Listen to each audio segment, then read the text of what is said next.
participate and do the work. What do you guys think? I have to admit, I don't fully understand why the meetings can't be virtual. Yeah. I don't get the law behind that. There is one. I don't understand it. Maybe someone else smarter than me can explain to me, but I don't know. Well, overall, Stephen, that's an issue that the county has with Virginia law. It has nothing to do with the commissions itself, as far as I know, and for what it's been explained to me by other staff members from other commissions. Yeah. Well, yes, we know that.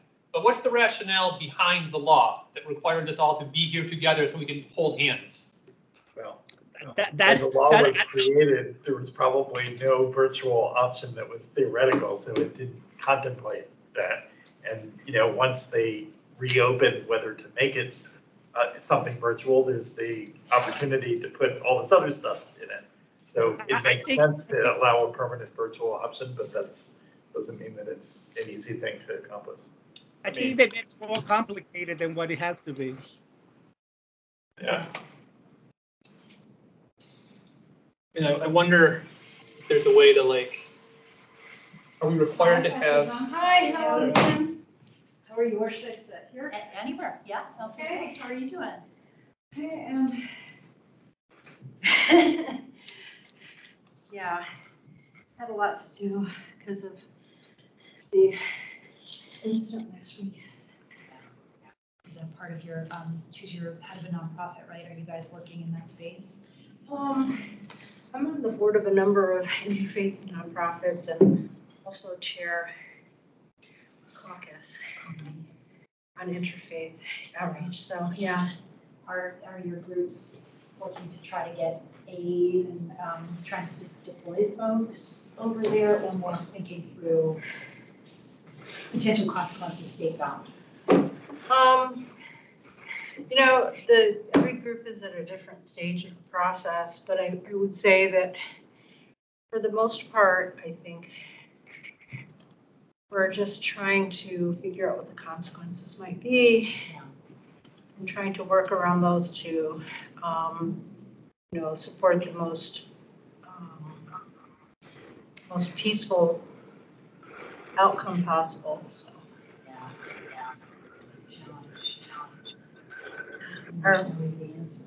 Oh yeah. Yeah, but I'm encouraged by the fact that there are a lot of groups that are coming together, and that's really my function is to bring people together around these issues and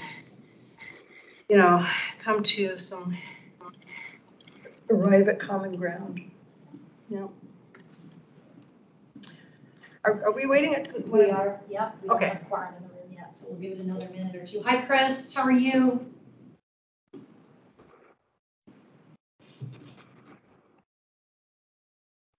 Chris, you might be on mute. Oh, yeah, sorry. Good evening, everyone. Hey, Chris. How are the dogs? They're good. They're getting, we picked up for a home visit, or I picked up for a home visit, a second dog from the Arlington Rescue. And we're seeing if they mesh with my current dog. So everyone's getting used to each other.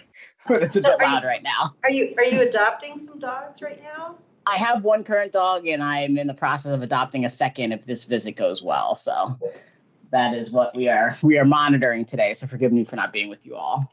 Well, congratulations. Thank you. On the new addition to the family. Or soon to be. Fingers crossed. Fingers crossed. But yeah, good evening. Good luck. Okay, well, let's get going, and I'll take it out of order since we do have a critical mass here. We do not have quorum in the room, right? We need one more person, so we'll defer. Can you guys hear me fine on Teams? So we'll defer on approving minutes, but Fatima, what we're talking about is top of mind for me.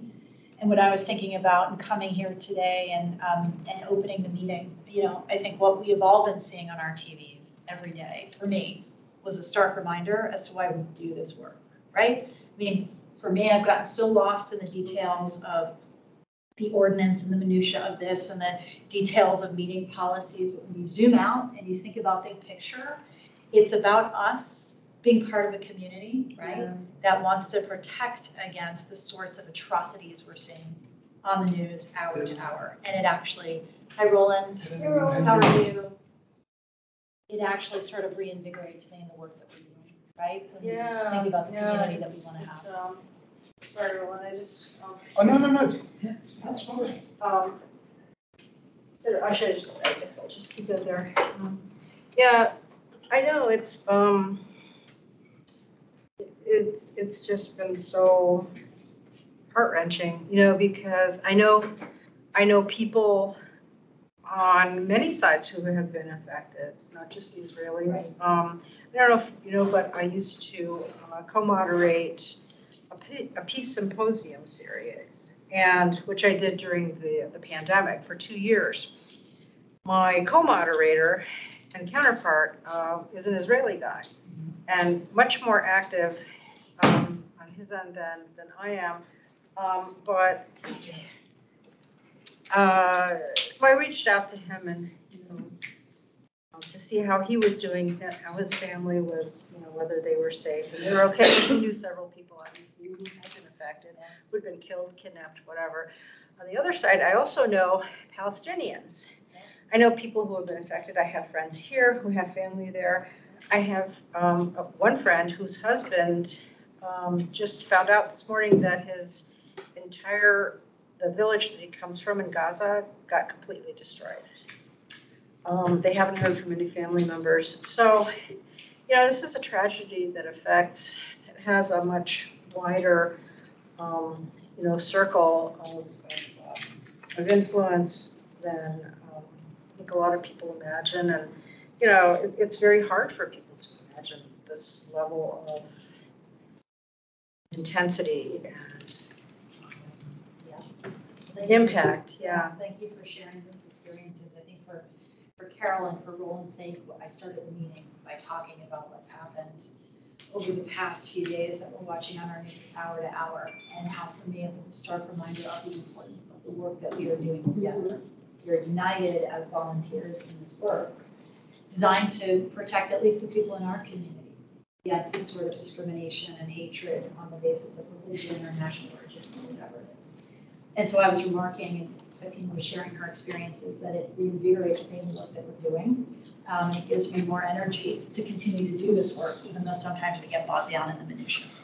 So I really just wanted to kick off the call just in recognition of the moment that we're all living in, and greatest respect for the victims on all sides, and anchor on it as a call to action for what we're all doing, why we're all here. Wanted to comment on that as well. I heard a commentator when I was coming over here that said that most in the American Jewish community feel one degree of separation from what's happening. And I think that that's true. I don't have a lot of Israeli cousins, but my brother-in-law's nephews have all been called up from the reserves, so they're likely to face peril. The daughter of very good friends of ours was supposed to be at that concert. She, for some reason, didn't go and landed in JFK this morning, but it really is that kind of thing. But more close to home, and I think that this impacts both sides, Jewish sites in this country are feeling as if they could be under attack from probably not Hamas, but sympathizers for Hamas right here. And I suspect that many Muslim organizations are also feeling the threat that people have or will respond. I haven't heard of anything in Northern Virginia, but and I haven't heard of increased police presence, but that could be the case. So it really is hitting closer to home than anything else that I've experienced in 25 years of professional work in this area and a lifetime of being involved too. Thank you so much for sharing that. I think we tried to be cognizant of that, we just put out a statement, in fact, on behalf of Arlington Dems, and we wanted to make sure that the Jewish community in particular, but really all faith communities, because, there's also the probability that that Muslim communities will be affected as well. But we wanted to make sure that our statement reflected, our standing in solidarity. So, Yeah. Thank you for sharing that. Yeah, it's. And we all remember in this country kind of what the Muslim community faced after 9/11. So. Right, exactly. Yeah. And, the sad thing about it is that, in this day and age, for some reason, we could look at a lot of factors, but the level of hate has risen. I mean, there are numbers to substantiate this. And the Jewish community is definitely at the top of the list, but the American Muslim community is not too far behind, sadly. But it's something that we have to keep in mind, I think. And before we move on to sort of more the business of tonight, I just want to give folks an opportunity to share if they are so inclined. It is so tremendous the work you do on this commission. I echo Fatima. Stefan, thank you for sharing your perspective. Fatima, for sharing yours. But if anybody else wants to share anything, or observations or thoughts on the Nexus. I think most of my grandmother was in a concentration camp. She was a Christian resistance fighter and spent 3.5 years in Ravensbrück concentration camp. And she always said she would do it all over again because it was the right thing to do. And it just makes me so sad that so many years later, the Jewish community is still facing this type of persecution. But I was very heartwarmed by the fact that the Germans were one of the first countries to respond and send aid, because it's still a healing process for people. There's still people alive, like my mom, who went through this in World War II and went 3.5 years not knowing if her mother was dead or alive, and had been part of the resistance herself. So it's, there's a measure of healing to see that Germany has tried to overcome its past and is stepping in, and that gives me hope that we can come to some type of resolution, some type of peace. But it's very heartbreaking to see that these types of actions are still taking place against a persecuted race. Yeah, no, it's definitely disheartening. What's I guess a lot of people are in particular apprehensive about is what the next steps are going to be, and sadly violence is being met with violence. And I think the hope was, and being a part of numerous peacemaking and interfaith groups, the hope was that possibly, not realistically, that there would be some sort of peaceful response, but there wasn't. So hopefully that will happen in turn, because the long-term solution is not this back and forth. Yeah. Anybody else want to share or talk about it further, connected to our work? Just want to give us a space to do it. Thank you for making the space. It's an important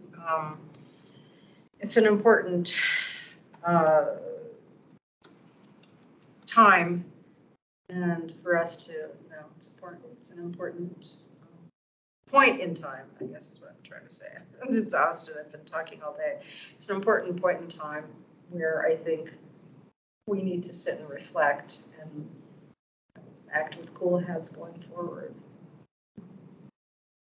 And to your point about healing, right? None of us are going to solve single-handedly what's going on in the Middle East, and has been for I don't even know how many years, but we can all anchor on these types of things and do our part. And I'm encouraged to be in this room today. And I think giving support to one another is really critical. I think it's important for everyone to know that no matter who they are, where they come from, whatever, that that they are supported. they belong, they're part of this community. Right. Okay, well, thank you all for sharing and for listening and for making space on that. We have quorum in the room. Thank you all for being here. So we'll call officially the meeting to order.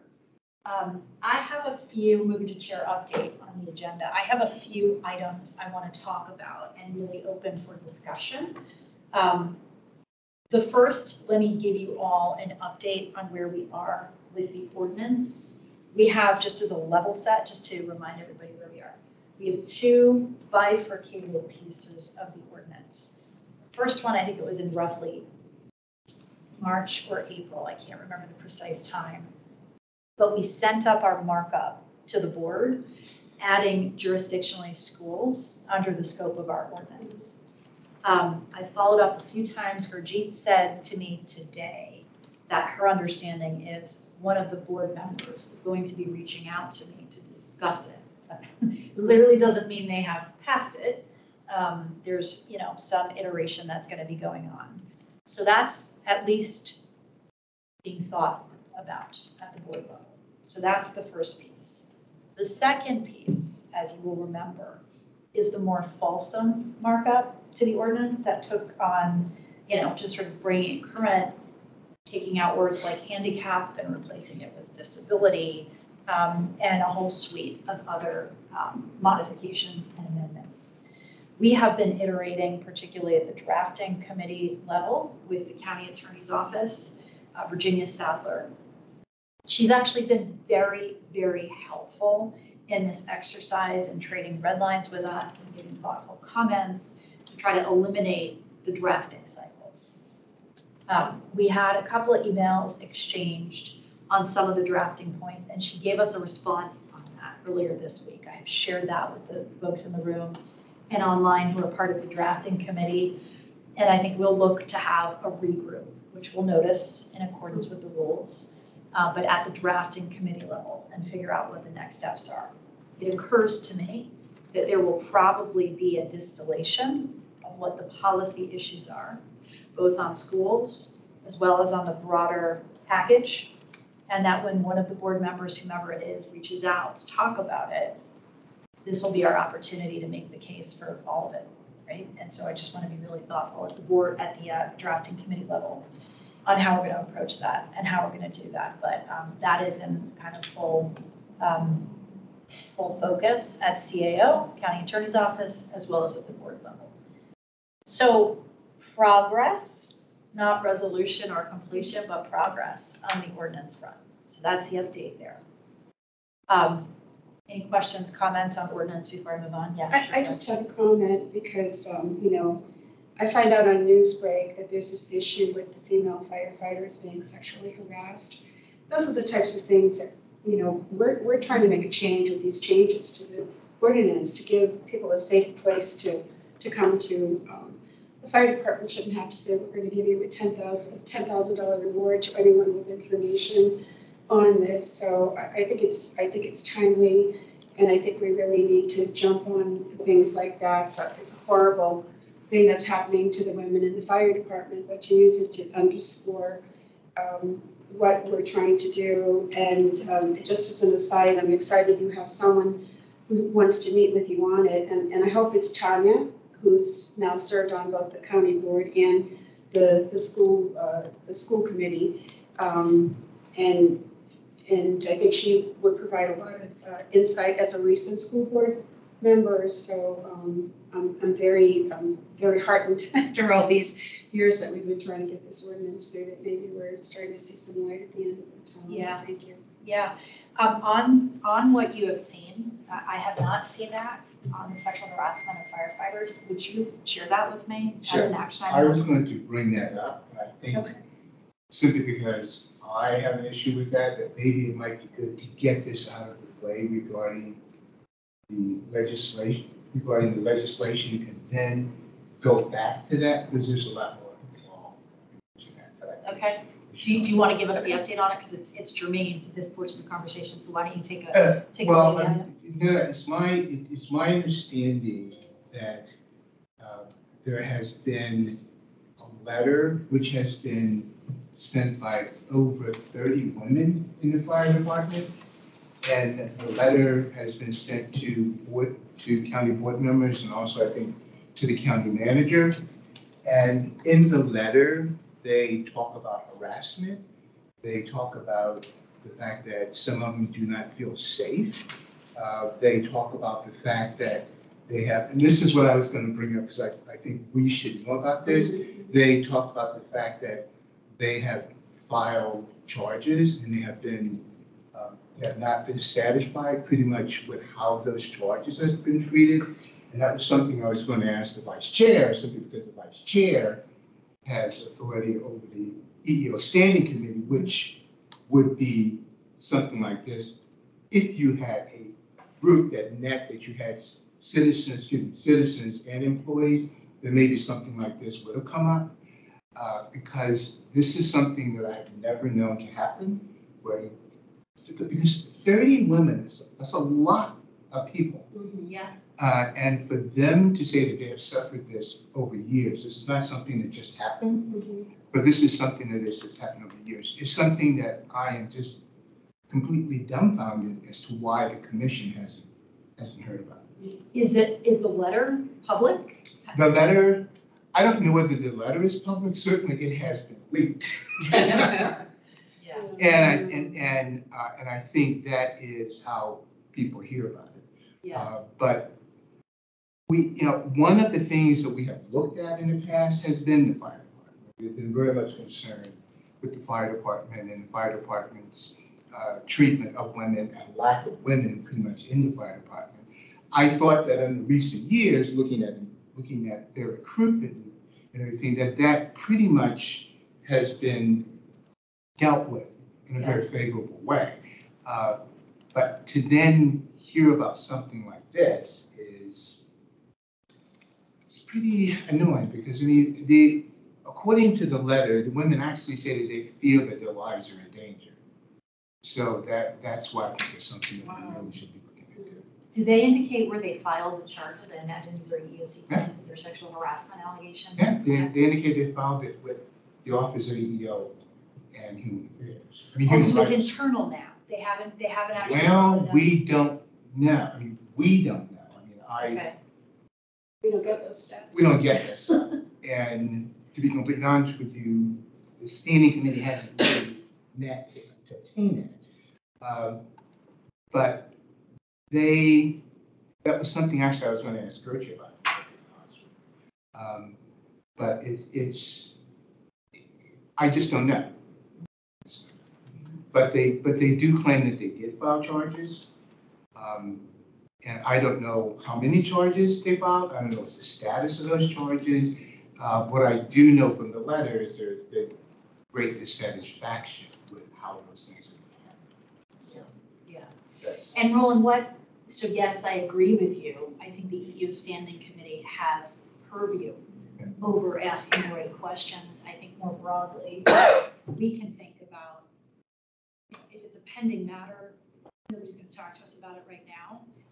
But at the appropriate time, talking to the fire department and understanding what's going on there from a cultural perspective, what sort of training is going on, how are they managing things so that we can provide oversight within our purview. But talk to me about your thinking around sequencing on the ordinance, because I think what you were saying before is it behooves us to try to deal with the ordinance first before we tackle this, right.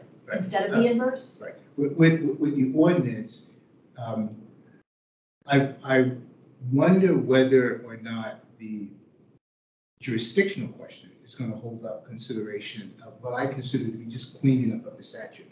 Because a lot of that we have posed is just cleaning the statute and putting it in line with current statutory language. And there are certain things in there, such as bringing contractors in line with the standard requirements. And I really don't think people have a question pretty much regarding, but I'm just wondering the manner in which it's going to go to the board. Do we consider the fact that we send it to the attorney, that it is now before the board? No, and that it's not. Now, there's one where we jurisdictionally added schools, has gone to the board under our letterhead with our advocacy piece. months ago. So that's pending with them. That's pending with the board. Okay. The other one is with CAO, so that we can avoid any of their edits and distill it down to what are the policy issues in county workforce is a policy issue that we're gonna have to advocate. And do we anticipate, since this is October, and then we have November and then December, and the fact that come January 1st, there's going to be a new county board with 2 new board members, do we anticipate that there now is going to be, and that matter probably will still be pending before the board, is that going to pose a problem, or does the board anticipate, to the best of your knowledge, getting a decision on this done while they still have the present board? I don't know. I wish I knew the answer to that, although Gurjit and Anna, feel free to give any more color you might have on this. But Gurjit's email said that she understood that it was Christian Dorsey, who was our liaison, who wants to sit down and discuss it with us. Because the present board, the new board member, as you all know, is a former member of the school board. So I don't know whether she would want to have a say, or she has feelings over it. If something goes up as the, right there before the board, then my understanding, and correct me if I'm wrong in this particular case, because it could be, is that the staff reviews it, which will be the county attorney, and then they would make a recommendation to the board that pretty much goes with the request. Correct, And do we that think that's going to process. be I good? think that's the Now, process. do we, if they disagree with something, does that mean then that it never goes to the board? Or does something goes to the board with a staff recommendation that is, we don't necessarily agree that the board should adopt this? Because in this particular case, I mean, this is something very, very important. And so I don't know whether that's going to be the case with that. If it is, is there any way we can find out about that? Yeah, I mean, I think what needs to happen is I need to have the conversation with Christian Dorsey Yeah. to figure out what the status of it is. On the first piece, Mhm. adding schools jurisdictionally, Mhm. I don't see that as requiring an extensive cycle with CAO, right? That is a policy decision for the board to decide whether or not they are willing to do it. Right. I don't know, I mean, it's not a Dillon rule issue, we looked at it, so I don't know how that's a I agree with legal you. opinion. Very light touch on the drafting, Yeah. right? So I don't really Yeah. think it's a wordsmithing issue. So I think it's subject to debate and discussion at the board level, right?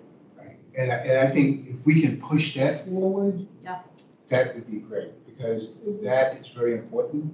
And then the other bit, I'm assuming, because of all of the conversations that we have with Jenny, see, even though technically it's not up before the board, I think the fact that we've had so many discussions with her says that, in a way, it is before the board, because they are the board's attorneys. So therefore, if we're in negotiations with them, it's not really negotiations. If we're in discussions pretty much with them regarding this, and Jenny, who has been extremely helpful on this whole thing, and very, very, I think, willing to listen to, and has listened to pretty much to our suggestions and stuff. I kind of think that if, when we finish with this with her, that this is something that pretty much is going to be recommended for immediate adoption by the board. Yes and no. Yeah. I think how it's likely to go when we finish the cycle with Ginny, based Yeah. upon the email that just came out, Mhm. is I think we're gonna have the ability to say, we worked extensively with CAO's office to resolve some of their legal concerns around the drafting, and we've iterated with them. We've gotten it as far as we can. But I do think that CAO is gonna say, there are 3 or 4 issues in here that we can't opine on, like inclusion of county workforce, jurisdictionally in the scope of our coverage. And there's 2 or 3 other policy issues. If anybody has them top of mind, feel free. I don't have my email. But the ones that they don't want to opine on is fine. You don't think that there are going to be any that they're going to say, we strongly disagree, and it's because I haven't seen any of this recent stuff, but a year ago, whenever it was brought to us, they disagreed with a lot of the stuff that was Yeah, in there. but I think a year ago, that was sort of that was my view, is that wasn't a very fulsome, Okay, prepared. but you're in a place that forgetting the policy stuff, the non-policy stuff, they're mostly going to be in line with us? I think they have already gone on record expressing the areas of concern and or objection they had with the non-policy areas. And I think we've reached a place of resolution Okay. with our iteration on drafting. Okay. So no, with respect to that basket, I would be very surprised if CAO said, let's block it on this basis, since they served up Ginny to go through that exercise with us. Now, with respect to the various policy issues that remain, whether or not schools and county workforce and a handful of other item source of funds, right, is a protected characteristic, and we've sort of expanded that in a couple of places, particularly as it relates to commercial real estate context and stuff. It's very, very kind of nuanced changes that basically CAO is saying, well, it's not a Dillon issue, there's not a legal issue here, but it's a question for the board as to whether they would be willing to do that within their legislative priority. We can't speak to that. So I would hope, right, that we would have a package that's ready to go to the board that says, we have taken this as far as we can with CAO, right? None of those issues, so that shouldn't be a roadblock. You have XYZ policy issues to confront, and here is why we recommend you make them per our recommendation, because we think this is important for our community. So another advocacy piece like what we did in schools. That's the process I'm envisioning. But I think using the outreach with Christian or whomever wants to talk to us as an opportunity to have a dialogue and do some of that advocacy before the written piece goes out will, one, give us insight into where it is to answer those questions, and two, set the table a little bit for our written pieces to come. And also, I think it may be a disadvantage for us, and in some instances it may be an advantage for us, is that Kristen is only going to be a board member for at least October, November, December, 3 more months. Yeah. So, and we don't know who's going to be the board liaison next year. So it is to our advantage, I think, to get that Push through. push through Agreed. pretty much while we can.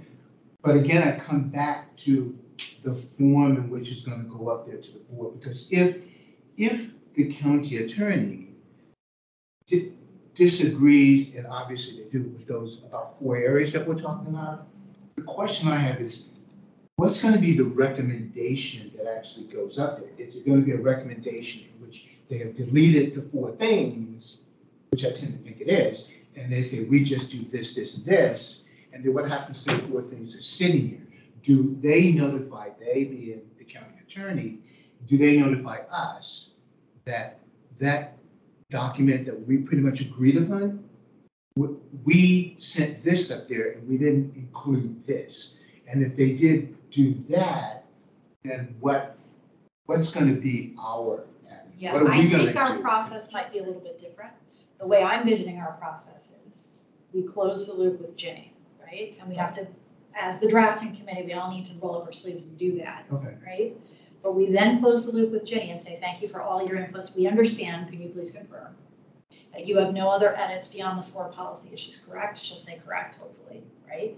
Then we take it, and we take it with the 4 policy issues as we recommend it, and we're going to submit it to the board directly under our cover. Okay. And we're going to say, we have worked this through with CAO. They're signed off on everything other than the 4 policy issues. We understand they're deferring to you on that. We are recommending to you, as the HRC, that you pass this as drafted with these 4 issues in place for these reasons. And then we're going to have to build out those reasons very carefully, right?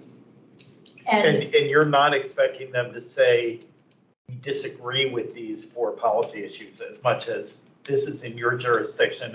We've gone through the traps. We don't have a disagreement with them. We just don't think you have to make a decision. Yeah, I don't have any indication Alright. from the exchanges and you know, Stephen, Chris, Roland, anybody else who's been on those calls with Ginny. I don't have an indication that they're going to object, because the posture to us has been, it's not my bailiwick. That's a policy issue for you guys to deal with. I don't, however, know what that process looks like between CAO And her boss is not going to weigh in So at some point? She's been, as I understand it, Been CC'd or she's whatever? been delegated. Okay. Helen, it's been a while since I was included on one of those calls, but I know I clearly recall when I was on vacation in Hawaii and I took the call because I thought it was important enough to take time out of my vacation to be on the call. I pointed out to to her that other jurisdictions cover their employees. And I think we need to emphasize that. That's a real strong suit. You know, we're not asking for something that is unprecedented. Alexandria covers their workforce. And we like to compare ourselves to Alexandria. Alexandria is always a step ahead of us. So we're playing catch up here. We're not even proposing anything that's you know, first in the Commonwealth, unfortunately, which we should be, and maybe it would have been. We got this through 4 or 5 years ago when we started drafting on it. But I'm happy to look at that. The HRC is having their conference. They changed the date. I'm not able to go. The weekend of the October 21st, 22nd, 23rd. I don't know if Brigitte is going. She hasn't gone in the past, but I could certainly bring it to the attention for a topic and see if we can't get some feedback from the other jurisdictions in the Commonwealth to see how they address it. That would be great, Policy Carol, issues. if you could do that and give the drafting committee a readout, because that might give us some really dynamite pieces to use for our advocacy. I think the point that you just made is exactly what we included in our letter that went to them on schools, right? Because we pointed that out, and we said this would not be unique. I believe it was Right. Alexandria who found the reference, right? Right. So to the extent we can point to that on county or city, as it were, workforce being encompassed jurisdictionally, it could be germane here too. Yeah. So Howard, we- I just want to relay to you what happened when we did the changes to the statute, where we requested that it be amended to include gender identity. Yeah. Which was a very, very simple thing, simply because even though we had made the request well before, we had made the request and other municipalities had done it, it kind of went up there and stayed there for well over a year, there being the board, up there with the county attorney for well over a year and a half. And even though it was something very, very simple. And it was only after the state had amended its human rights statute to include gender identity, and we then came back to the board after they'd been sitting there for a year and a half. And even though Alexandria had done it, Falls Church had done it, everyone else around us had done it, they still hadn't done it. But when the state did its amendment, we went back to the board and said, well, there isn't an excuse for you to sit on this. And for several months, they did sit on it. And we then got back, we had to be very persistent with them in doing that. But when it came up to the board finally, it didn't come up as something from the commission. It came up as something from the staff to the county board. And I was a little upset about that because of what we had done. It came from the county attorney, but Katie I talked to Katie, and there was some sort of status that she gave me. I don't exactly remember what it was. I have to go back and just sort of check things. And because of the status that she gave me, I was allowed to speak on behalf of that at the meeting. Because normally when something comes up to them from the county attorney like that, they don't entertain, we can't speak on it, even though the commission was the one that proposed it. So I say that to say, if there are going to be these other like policy things, which are not going to be included in there, at some place we've got to Get see into if, the process. yeah. Yeah. You have to talk to me, see if there's some way that you can get in the Yeah, process. super So- helpful. Yeah, so that you can make your positions or the position of the commission known to, it really is going to be known to the public because the staff would have distributed all that to the. So board you members. testified in public forum in an open board Yes, session where yes. this was deliberated. Yes, And if you- Katie if- got you on the docket. Yes, if you go back and you review the YouTube from that, I was actually allowed to speak pretty much on behalf of that.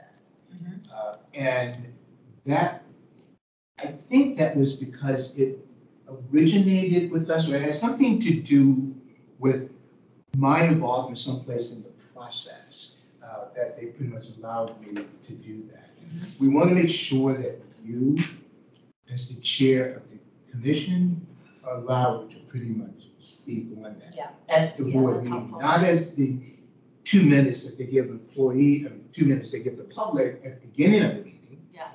but you're allowed to actually speak when that thing comes up before you. One question for that's really helpful insight on prior process here. The issue that held up gender identity, right? We're waiting to see if the state is going to act. Does anybody know if the Virginia Human Rights Act covers public employees of the state in its purview? Because that's the analogy to me, right?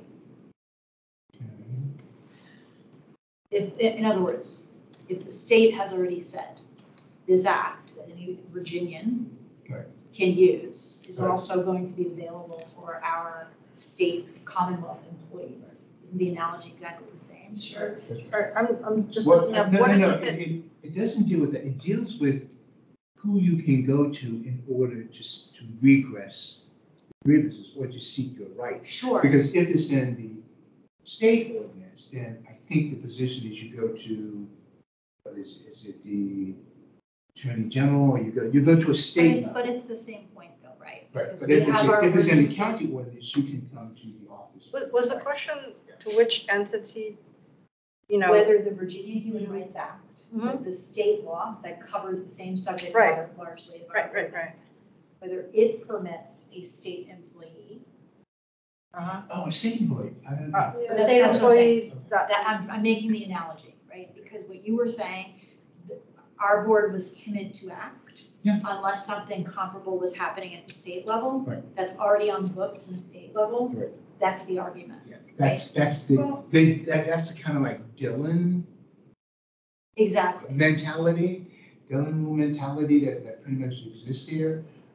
But even after the state passed it, it's still been getting Yeah. You still have to be very, very persistent in making sure you do it. But it's posted at level one, So- which I find interesting. Our ordinance isn't posted there, but the state. so the question is whether an employee can, didn't get the Whether an rest. employee of the Commonwealth Uh-huh.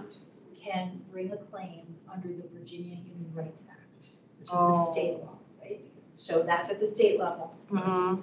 We're here at the locality level. Oh, I see. And what Roland is saying is, we're not making any changes here unless the state's done it too. If the Got state's it. already Yeah, done because that, it would set the precedent for us, Yeah. yeah. and we have the ability to argue that the inverse of Dylan, to say, Yeah. not only is it not a Dylan issue, you're behind, you need to catch up. I don't think it's there. No? All right. So while I think it would be great if this could be done this year, particularly why Kristen is our liaison, I'm a little dubious about that timing. But I wonder while Tanya is on the board, we could somehow get to her to encourage that the piece that they already have gets acted on this year. Yeah. And I don't know if someone has a relationship with her. Do you, Carol? I do, yeah. We get along very well with her. Yeah. And I think she'd be very excited to be part of it because she only has a finite time on the board. She's not planning on running for the board, at least for 2 years. She's still very much committed to working for Senator Warner, but in her capacity as Senator Warner, she does outreach. So this would be very much in line with the type of work that she's actually doing for the senators. I think she'd be very excited Yeah. to move this through. And what I was looking for here in my email, somewhere way back in the day, just to remind everyone that when we started working on the updates to the ordinance, it was with Christian's blessings, because I had brought to his attention, we have this ordinance, and he still used the word handicap, and he said, go forward with my blessing. Do you have that in email? That's what I'm looking for. I throw very few away, so hopefully I have it. I'm looking for it. I'm So looking Carol, for it can now. you take those 3 items? Can we think about you engaging with Tanya even casually and informally first Sure. on step 1, schools? Mhm. Because you're right, if we can leverage that relationship to push that to the fore before the end of the year, while we work on the other stream parallel, that'd be great. So that's 1. 2, when you go to the HRC in a week or 2, whatever feedback you might be able to gather Mhm. from other jurisdictions about their processes that we could use and leverage would be great. And then 3, if you have a written email saying, let me support this work stream, I'd love to have that, just so that we can know. Yeah, I'd be surprised if I don't have it, but it's just probably going to take me a while to find it. Yeah.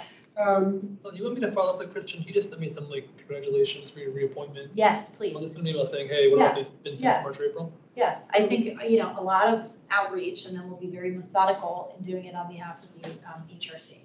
But I do think to the drafting committee in the room, I think I have an email out to you guys with Ginny's stuff. Let's all take the action item to propose some dates over the next 2 weeks so that we can all kind of knuckle down and move this forward. And we're going to need to notice it, right? And post it. So we just need to get on that so we get it on the books. Okay, so great stuff, guys. Thank you for all the feedback on the ordinance work stream. This feels like really good progress and a good roadmap for more progress. So stay tuned on that one. And we'll report back to the broader group next month once we do some work at the committee level. Okay, next topic on my agenda is what we want to do. I really do want to open this up for discussion. What we want to do, if anything, by way of making recommendations to HR based upon what we heard in September, right? Here are my I'll start it. Here are my distilled takeaways from what we heard. I mean, I was encouraged to hear two things. There is some intentionality happening in implementing the results of the barrier analysis in the affirmative action plan. I was really glad to see it. There was a good, robust discussion on how they're increasing access to training and they're making strides. I'm delighted to hear it. What I didn't hear, and what I think they need to do, is we have not heard about the creation of a steering committee to help implement the recommendations from the affirmative action plan vendor. I think they need to do that, and I think we should remind them that they need to do it.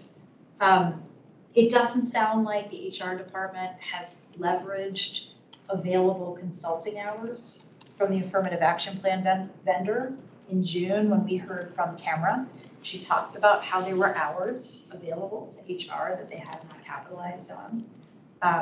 We reminded them of that during the meeting in September.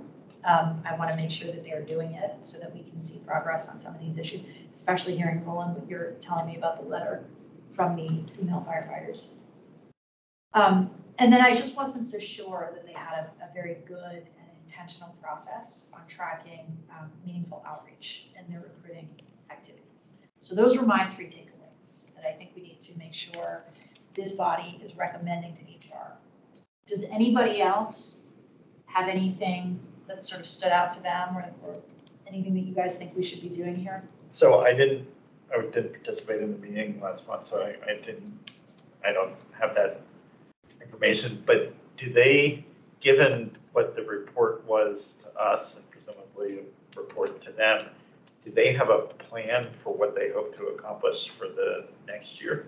Like, here are our priorities in terms of this? Softly. I mean, I didn't hear it distilled down as crisply as that, and so sort of peppered throughout. And let me just pin that for 1 second. Anna, I know we don't have a recording of it because it wasn't a proper meeting because we didn't have quorum, but we did record it. Is there a way in which we can obtain the recording so we can see it? I checked on that today, and this is my fault. We switched rooms, and it didn't get recorded when we switched rooms. Oh, boy. Okay. So I don't have it. Okay, so so the answer is yes. They talked in very high level detail of what they're working on and what they intend to continue to work on. But they didn't distill it to my ear, and Stephen, I know you were in the room with me as well. We didn't distill it to my ear to say, like, here are our top 5 priorities. And there were a lot of moments during that meeting where we said things like, what are you doing here? We need you to do X, Y, Z. And a lot around those 3 takeaways that I had, right, that we recommended in real time. So maybe one of the recommendations is there's a lot in this report. There's a lot of tweaking that could be done. We think that you should actually figure out what your real top goals are for the next year. Mm-hmm. So my takeaway from that meeting was they were talking a lot about things they were starting to do, and honestly, as an HR professional, I was a little bit stunned. I retired from the government over 10 years ago, and they were talking about starting to do things that were commonplace 20 years ago when I was in HR. So it's nice that they're doing some things, but clearly they're coming from behind.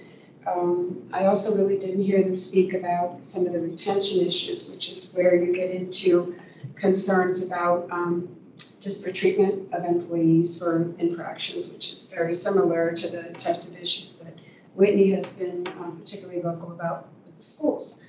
Students are being treated differently, so it would be helpful to get that type of information. And I know when we were meeting with the EEO advisory, I know that I had asked for that when Katie Crystal was our liaison, so that's been, what, 4 or 5 years at least. So, you know, I think that's where we do have an impact. As you say, Roland, if we have these meetings, as we say in our ordinance, we're going to have 2 to 3 a year, that's a good starting place for us. So, you know, we need to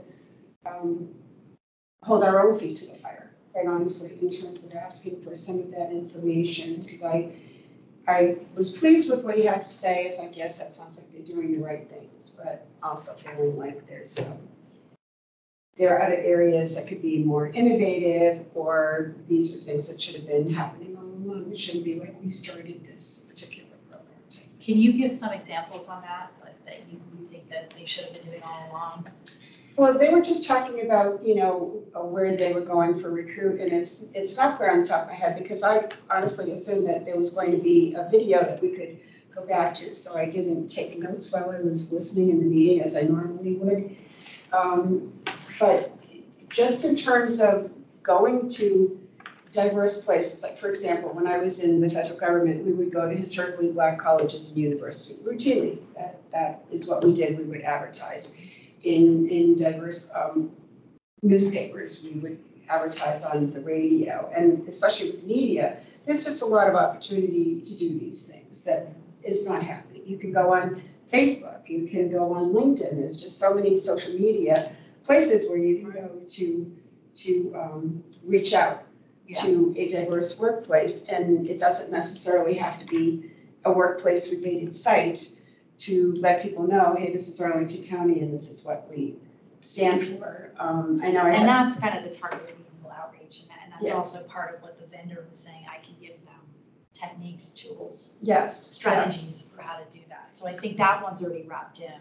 Was So- there any other area that you identified beyond the kind of recruiting outreach? Well, I mean, I think that was the focus of their conversation, quite honestly. I didn't really hear a lot about retention and looking at who's leaving.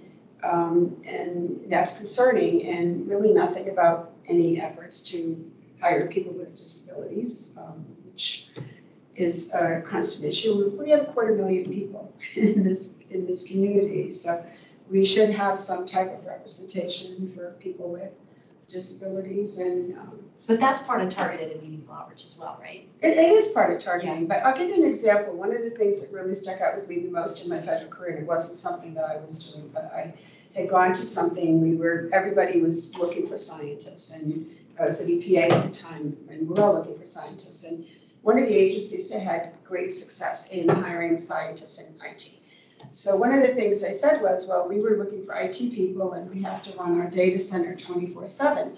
So where do you find people who want to step 24/7? You go to these all-night pool places. So you wouldn't think that a pool place is a place that you're going to be recruiting IT people, but they went to the pool place because they found people there who could work these midnight shifts that they had that nobody else wanted to work, and they bought pizza. And they started speaking to people, and they recruited that way. It's actually pretty clever, because Yeah. it sort of like, you know, taps into their lifestyle to be able to determine what the best venue is to, you know, where you might attract these people to go Yeah, to. so it's just kind of out of the box, and Amazon's doing a lot of that. They have these happy hours, and hey, everybody come find out what's going on at Amazon. They give them food, they give them drinks, a couple of drinks, and they have free classes, and so it gets people there, gets people speaking, people who are looking for jobs coming there rather than responding to a posting. Now, I know there are limitations when you're talking about a government entity, you're not gonna have happy hours and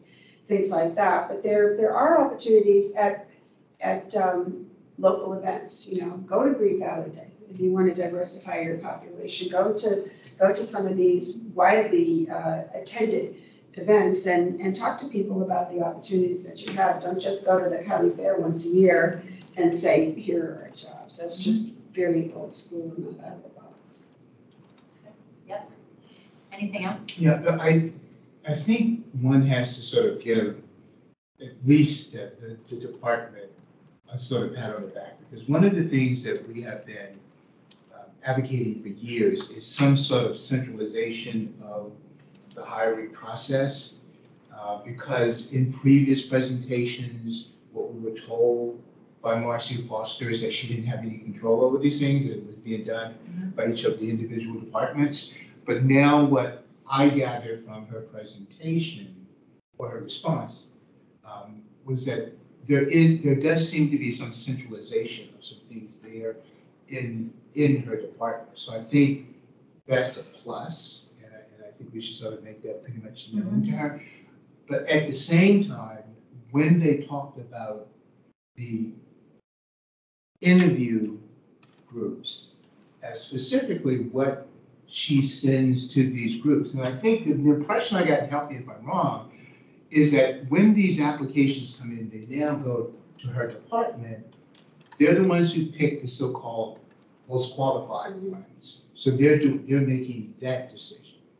And then they are now reducing that to a certain number, and they're sending that now over to the interview panel, which is in their various department. But what I thought was a little troubling was that she said, we do delete certain information. And for example, and I think someone has to go back and hear it if she actually said that, she said, for example, from someone from, and it was a historic Black college, they delete that. And the first thing that came to my mind is, why are you deleting information that said that this particular person attended a historically Black school? And she said they were deleting that information if they thought it would be prejudice in some way. So that is troubling. If the department has to delete information as to whether or not someone is Black or someone attended a Black university, that's very troubling. If they think that that information is somehow going to negatively adverse that person when that supervisor or interview panel was, that's also very, very troubling. So it's something that I we know want to flesh out exactly about what you're that. talking about. I think she was talking about an effort to try to come into more market standard practices and blinding applications from personal identifying information. But I wildly agree with you that I don't think she is implementing best practices. They're doing it manually, right? And this kind of goes back to the point of use the consulting hours with the affirmative action plan vendor who's helping other entities do this across the board so that you're not redacting critical information like what college did you go to, which could be germane to basic qualifications. Yeah, Helen, I think you should go back here because I heard her say something about bias. So I think that maybe, I'm not doubting that's not a reason that she did it, but also I heard her say a reason that to me was a red flag, and that reason was that she thought it would somehow bias that Like candidate. you heard her suggesting that there was some concern at the Yeah, I hiring think manager level, because if they knew there this was a person was question. Black, they wouldn't hire them. No, but it was her reference to historical Black. That's what I heard. And she may have mentioned Howard University or something. No, I think you're right. I think she was saying that it was about the bias, and it wasn't just the universities that could indicate someone's race or potentially religion. It was also the names. Yeah. There was a name that sounded like Shmuel Goldstein. So, Yeah.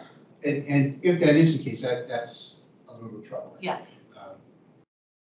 And because it shouldn't be, she shouldn't have to do that, and that shouldn't be something that if it sends over, so it should be troubling. So Yeah, but then it we should might be wanna done get a for little- everyone. If you're going to redact one person's name, you redact everyone's name, you redact everybody's name. Yeah, but I didn't hear that Yes. she was selectively redacting. I was hearing that they were blinding the applications to remove any sort of indication that would have gotten to somebody's protected characteristic. Can I ask a question? I'm still on a learning curve, so I'm not sure I understand the difference between blinding and redacting. Is there a difference? No, I don't think so. Okay, so they're, They were concealing certain information okay, to the hiring managers that would have reflected on what somebody's protected characteristic was. Right. Whether it was age, name, race, religion, national origin. And the no, like. I was just curious as to the terms, whether they Yeah, I were don't synonymous think so. or not. But I Okay. don't think that's an uncommon practice. I Yeah, think a lot of companies do it, but eliminating a school That's the. only if it's a historically Black school is, I don't think that's a That's common. selective, That's and that's the problem if they're doing it manually. They don't have a consistent process that they're following and some kind of lodestar best practice. So they're creating a red flag for the manager, because now I'm getting a resume and I see a college blacked out. So I'm gonna make my own assumptions about what that college is. And I might make an assumption that it's Joe Schmo, university by mail. I'm not gonna assume that it's Howard University. Unless they're removing the name of the school for everybody, right? I mean, if that's done. They would have to do it for everybody. Yeah. Right. And then does why that else mean you is the remove it for everybody and you send it to Yeah. the interview group and you say to the interview group, you can't ask anybody about this? Because if you remove it from everybody and you send it over there to them and they look at it, so you forgot to include the college. Yeah, but I think she talked about that too, right? It's only Is to it the recorded? first. Is it recorded, this meeting? No, this is what Anna was just saying, we don't have the recording of it. But I think what she was saying is the blinding goes to the first sort so that there isn't any bias that, like any implicit bias that can creep in who's eligible. But of course, when you meet with the people, Zoom or in person, it doesn't matter, you're gonna know whether somebody is black, white, Asian, what their national origin is in the list. So the thing is, though, you're disadvantaging an applicant, because if an applicant went to Howard, which is Ivy League school, why shouldn't they receive more consideration? And you're giving them less This consideration. was your question to her during the meeting last. I'm sorry? That was the exact question that you asked to Yeah. Marcy Foster at the meeting, which was why are you redacting school information with your name? And No, she- actually, that wasn't my question was whether or not blinding and redacting were the same. No, I'm not talking about your question just Oh. now, I'm talking about your question to Marcy Foster in September. Oh, in okay, that room. okay. You Oh, that's asked- right, yeah. You asked a question about the school. Oh, got a better memory than me. I was taking good notes. She, Now I remember, thank you for. yeah, and so she had an answer on it, but I don't think it was a satisfactory answer. But I think, look, all of this to say, they are attempting to implement some of the recommendations. The implementation may not be reflective of best practices, and that's part of the Yes. recommendation that we have here. So here's my question. How do we want to convey our recommendation? Because I agree with you, Roland. This is something that would typically come out of the EEO standing committee, not the broader HRC. I know Chris is stepping down. We're going to be pulling in a new vice chair.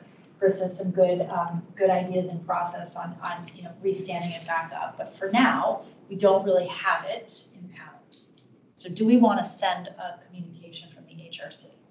Yeah, it would be good if Marcy was able to work with the contractor, because maybe they can come up with something Yeah. to help pretty much on this. And maybe the contractor can help so far as IT is concerned, so you wouldn't have a situation, because that was something that Marcy kept emphasizing, doing the whole thing that is done manually.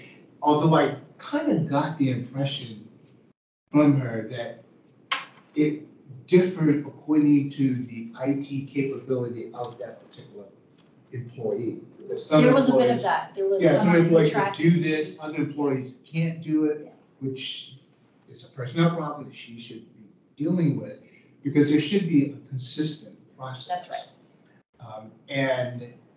If she does need some help, then maybe the contract. So maybe Yeah, that and I should be a think that's, recommendation yeah, that's that the you work consulting with the hours contractor with the on contract, this specific thing. on all of the things. It's on the meaningful outreach, it's on the recruiting, it's on applicant tracking, it's on best practices, on blinding applications, if that is, it's all of the things.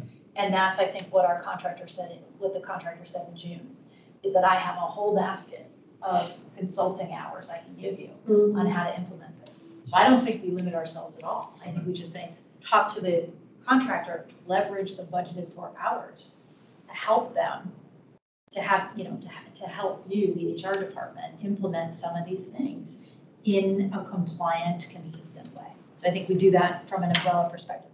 The procedural question remains. We have recommendations to HR. We conveyed them in the meeting organically. We haven't distilled them like what we're doing now. What do folks think about how we send it? Again, it would typically come through the EEO standing committee. We don't really have a functioning one presently. We'll put that back together. Do we want to send it from the HRC as a follow-up from September? Well, I mean, there's still time for the committee to meet. When's the last time I met? 3 years ago? No. Walt held a series of meetings last year before Chris stepped in. I don't remember seeing any emails about it. Yeah, he did. I attended, No, not any. but I was there. So he did. I don't remember seeing a report out on it. Yes, I did, and it was all sent to everybody in the group while I was doing it. So everything was done prior. That's what I'm saying is, yeah. Yeah.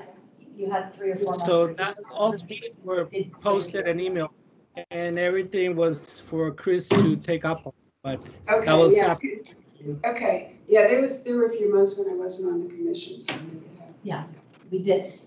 So the question remains, do we want to send it from the HRC or do we want to send it from the EU Standing Committee and wait until it's impaneled? Chris, what do you think? I know we've got a few more months of your term. Chris, you're muted. Chris, you're still muted. Sorry, I have 2 mute buttons I have to manage on my desk, believe it or not. Yeah, I guess I'm curious, not to throw it back, but yeah, it seems like we should send it from the full commission. I don't think, yeah, I don't, yeah, I don't know what the disadvantage of if we have these questions or have more information or want to suggest them. I think we should do it if we want now. I honestly don't think the committee is going to add much because it will be made up of people who are in this room following from, for the most part. And so, yeah, I think we should send it from the commission. Yeah, and maybe, Chris, maybe we do it under your letterhead as vice chair, as sort of the de facto head of the EU Standing Committee. It just so happened that we did it at a broader group. We did not have the employee members present, but I still think the recommendation stands. What do you think about doing it that way on your letterhead before you step down? Yeah, that sounds fine. Yeah, okay. So would anybody volunteer to take the pen on a draft letter? Fatima, do you want to take a crack at it? As a newer member of the committee, I'm not sure that I feel confident doing that, to be honest. I'd be happy to work with someone else to do that, just sort of as a first crack. Okay. Anybody else want to volunteer to work with Fatima on it? I can volunteer to do it. I was going to volunteer to do the ordinance stuff though, but I can do Yeah. both. Stefan, would you work with Fatima on? I'm happy to, except I wasn't actually here for the presentation. Yeah, I'll send you the bullets. I'll Okay. send you the kind of distilled bullets, right? Sure. And I think your suggestion of a priority is helpful. So I think the framing of the letter is, thank you for coming to see us. We appreciated the overview. We appreciated seeing some of the progress you've made over prior years, including the point that Roland just made on consolidating hiring practices. And breaking down barriers on access to training, which they did talk about at length at first. However, we do as a commission and as the EU Standing Committee perceive some areas of opportunity. One, to implement the consulting hours of the AAP vendor, right? Establish legislative priorities, and I'll send you the bullets I have. That make sense? Sure. Okay. I would normally, this is my area of expertise, HR, but with me, I'm going in November 1st to Africa, and I have 3 things on the ordinance to do. I just don't have the time to really do it, but I'm happy to review anything if anyone wants to send it to me. Yeah, I think ideally, if you guys might submit a draft to the group before our November meeting, so we can look at it collectively and vote on it, and we can get it out. We can get it out on the How long of a one-pager? One pager, okay. Not sure what the expectation was and how detailed. Just like what I said, basically, and I'll. Why don't I take a first crack at it and shoot it to you? Okay, sounds good. Great. Okay, the last topic I have before we get into kind of the last few bits of it is meetings and how many meetings we have. And thank you all for being here in person so that we can meet quorum. But we do not often meet quorum, right? And we cannot conduct our work. And there's a lot of work that's happening at the committee level. So I think we should talk about it. Right? If we have a speaker, we got to be here. And I will be here. But I don't want to be here when nobody else is in the room. And I don't want to plan my entire week around blocking off my Thursday and not doing other things I need to do only to cancel the meeting at 5 o'clock. I don't think that's sustainable. So my recommendation, and I'd love to have a robust discussion about it, is that we reduce the number of meetings to quarterly unless we have an appeal and unless we have a speaker and we do work at the committee level. And I would ask everybody to make every effort where possible to be present during those 4 meetings a year. And one of them gets to be virtual. So it's 3 meetings a year we would have to be here. And we would work collectively to pick a day that works with everybody and we lock it in our calendars. That's my recommendation. Now, I understand from Anna and Gurjeet, we have the ability to set our meetings at our discretion. We don't need to go through CAO to do it. So what do y'all think? And we can't meet virtually without noticing a formal meeting. We could. All we'd have to do is notice it. We could not conduct business. We couldn't approve. We couldn't take action, but we could meet and we can discuss and we can hash stuff out if that's more convenient. Can I ask on that, for the meeting today, other than, do we actually approve those minutes? Have we taken, has any of this been a business meeting that in fact we need a quorum for? I think we might, if there is an extension, yes, that can only happen if we have a meeting and we have a quorum as we need to. Otherwise, they can't get their extension. So it's approval of minutes, it's extensions. And when we make motions to take some sort of action, and actually, perhaps we need a motion on a letter that we just agree in concept to send, right? So that we've coalesced around that as a group. That could be an action that we've agreed to. That was sort of my question before you started to ask it, which is what things constitute actions that require a quorum and a motion versus what are we discussing, what we're going to be discussing. Definitely extensions, definitely meetings, definitely anything's motions. Now, I wonder, Anna, we had I see CAO. you. Yeah, Chris no, wants to say something. sorry, I just want to I don't want to throw a wrench in things, but I do want to share, and this is, I think, highlights the challenges for a lot of commissions and boards at the moment dealing with the hybrid policy. But in the tenant landlord commission, we were told by county staff, not CAO, but by county staff, that a board or commission cannot meet. Discussion, like, cannot do anything, was what it was explained to us, unless there was quorum in the room. That wasn't from a CAO employee. That is different than what we have heard. So I just wanted to share that. I won't be here next year, but I want to share that. And I think that's part of the strategy for next year. Y'all might want to double check and get some sort of definitive view so that you aren't surprised, because we tried to do that once on the tenant landlord commission. And the director of, I think it was the director of the housing division, was basically like, our guidance is that you all should leave like, you can't proceed with even a conversation, because that's just a way of avoiding, that's just could be theoretically a way of avoiding subjecting discussion that should be public, that is accessible. Although it doesn't make any sense because it's still online, we're being recorded, but I just wanted to share that. I have no opinion on it. I have no idea how this county's interpreting, but that is something that came up when we tried to do the same thing. So I don't know if it worries anyone else, but just wanted to share that. I have to agree with Chris being on the commission for the development fund for Arlington. We've had the same issue with meetings and quorum. To that note, we were told that we could hold the meeting as long as we don't talk about business and talk about other things. So everybody's getting a different opinion or different comment as to how commissions should or should not do. So I don't know how to resolve this, Helen. Yeah. Well, maybe sorry, Roland, please. I think, Chris, I'd be really interested to know if that was the advice on just the staff, or whether that was advice that came from the county attorney. And it seems, listening to Walt, that it's something that came from the county staff, and that it seems to differ pretty much according to various commissions, because I do sit on other commissions, and we do have a lot of meetings which are virtual, and because we don't actually vote, we don't have any problem because we're mainly discussing and putting things together, and then it's brought at a meeting with a quorum pretty much for vote. So it seems to differ pretty much according to commissions and groups, and maybe this might be something that we should seek a request from the county attorney for something very, very definitive.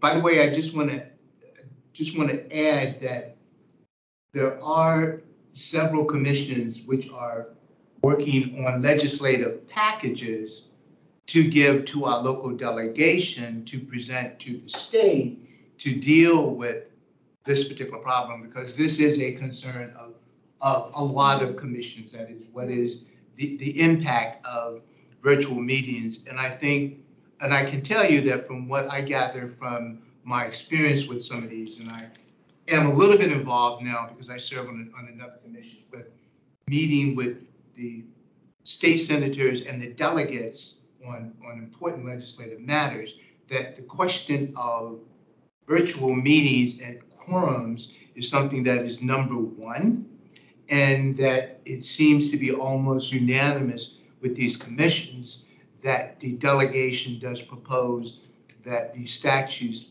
statute be amended, that it allows for virtual meetings and you can have a quorum using a pretty much virtual meeting. So it is an issue that's pretty much out there. It seems to be done very, very differently, but it's an issue that's out there that pretty much is working to pretty much get it resolved and stuff. So it's. So I think. I don't know. I'm sorry, I didn't mean to interrupt you.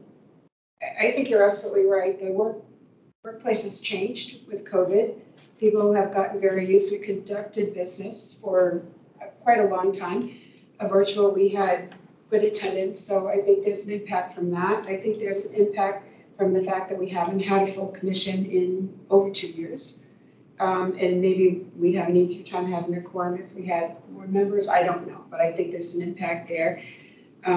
I also think our meeting is not the best night of the week, quite honestly. I would much prefer to have a meeting on a Monday. Thursdays just seem to be a day when everything's going on and people are going out of town for a long weekend. There just seems to be a lot of things going on. I look at my calendar. I'm involved in a lot of organizations. Very few of them ever have a meeting on a Monday.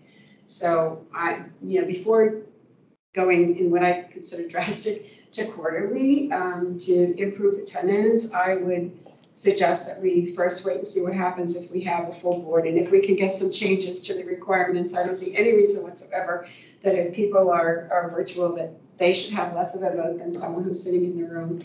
And then I think we ought to consider changing the day of the week and see if that might make an impact for people. Because I don't know what else is going on in anyone else's life. I know, as for me, I prefer in-person meeting. There are very few meetings that I've had virtual. When I couldn't drive because I had the Achilles tendonitis, that was one. But other than that, if I haven't been at a meeting, it's because I've been away, and I've been away somewhere where I don't have connectivity. So I think it's a question also of what are people's commitment to the commission. If people are here physically in the area and they're not able to make Thursday meetings, then maybe we should look at another day. I don't know. That's just my thought.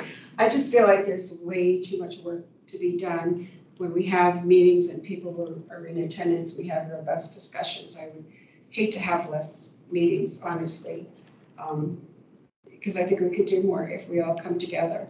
Unless we do something else, if we go to quarterly, then we have to have some kind of structure where we have these ongoing discussions on whatever it is we're working on. If we're going to have the Hunter Award again, if we're going to have Tiffany Jocelyn again, if we're going to do these community outreach things, because I don't think we're doing our job if we're saying we're just going to meet 4 times a year. Yeah, I mean, I think it would be at the committee level. Yeah, I would agree with. It's going to happen there. Yeah. Right, which becomes easier.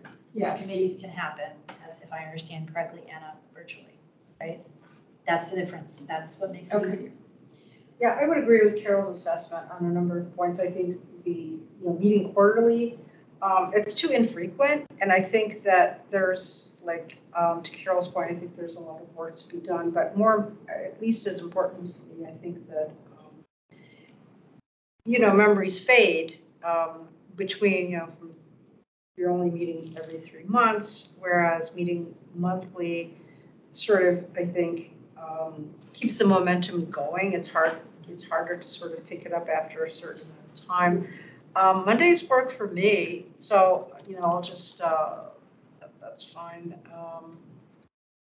Something we might want to consider. Just another question, again, it's a logistical one, about meeting, obviously during the pandemic, everyone met virtually because they had to. And so they made a rule allowing, obviously, commissions to do that. When did they change it back? Last September. Okay, so it was changed, it was the Virginia General Assembly, okay. And then every commission passed the electronic communications, electronic meeting policy. We have one that tracks what every other commission has. Okay, Yeah, it was on emergency legislation. okay, Emergency. okay, thank you, Roland. So Yep, 7. I think that there are two separate issues. One is there a critical mass of people that can meet wherever they are? And our law now says if you don't have a quorum in the room, then you can't do that. So that's a different issue than can you meet informally with notice? Doesn't count as a formal meeting, but it complies with the open meeting laws to do a virtual meeting, maybe on the other 4 times a year, where it's not business. We don't vote on anything, but we have discussions on these things. There seems to be, we met for several years where, well, from when I joined the commission, I think, I don't remember when it was, but there was always, 8, 9, 10 people on those Zoom calls. Discussions were pretty good.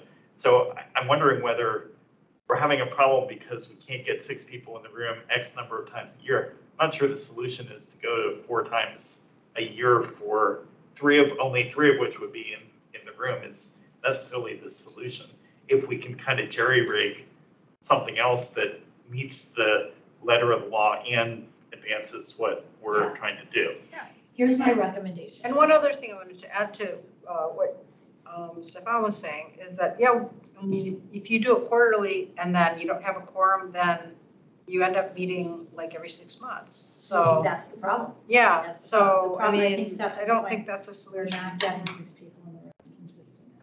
That is the problem. And while I agree with you, I would love to be able to participate remotely. I have 4 kids. I work 14-hour days most days.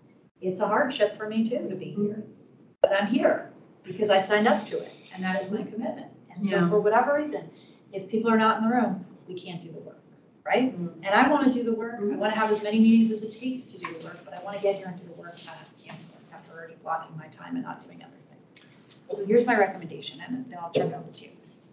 Why don't we try to get county attorney's office in again to have a conversation with us around the art of the possible while we think through this issue, because status quo is not sustainable. We've already canceled 3 meetings in the past year because we can't meet quorum. I agree with you. We're having some attrition.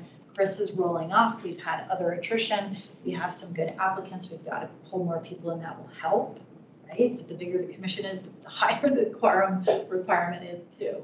But we just have to be here. Next November, next month, we've got to be here if we want to conduct business. I don't want to be in a position that Chris is describing of blocking the day, getting here, and then having to cancel it because we can't get in the room. We have to be in the room if we're committed to it. It's part of what we signed up for. We did this before COVID. This is what we got to do.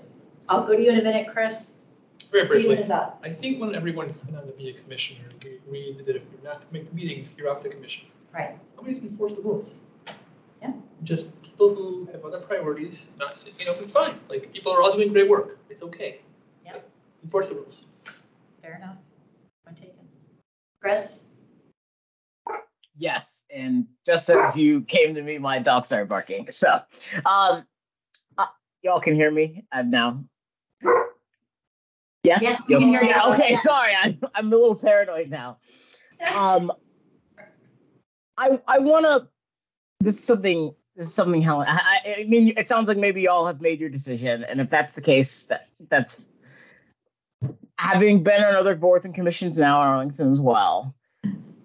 I find more often than not, boards and commissions search for a topic or search for a reason to have a meeting rather than having business to actually conduct, and a number of their meetings every year. I think we're actually really fortunate because of Helen's leadership and staff that we have substantive meetings and have the opportunities for them. But that being said, there have been a number of meetings this year that have been 30-minute, 20-minute procedural meetings. We had no topics whatsoever, nothing to discuss. That probably happened at least, I think we've had a couple of 30-minute meetings, 20-minute meetings this year. Again, I'm rolling off. Part of the reason why I'm rolling off is my ability to meet these commitments is declined because of a new job and other responsibilities. I don't want to stick you all with the situation where I don't show up anymore. And that was where I was heading in terms of my capacity. But I think the commission can have substantive meetings 4 times a year that's maybe 2 or 3 hours and has a density of topics that you can really work through and maybe advertise to the public to come to, because it's going to talk about really important things. And I would give yourselves a bit of a break. and that's more than anything, as folks that are going to continue to serve. Every month is a lot. And even the best of planning, everyone in this room, I think, except for Helen, who enjoyed when sick, have not been at meetings this year because we all have things that we had to do.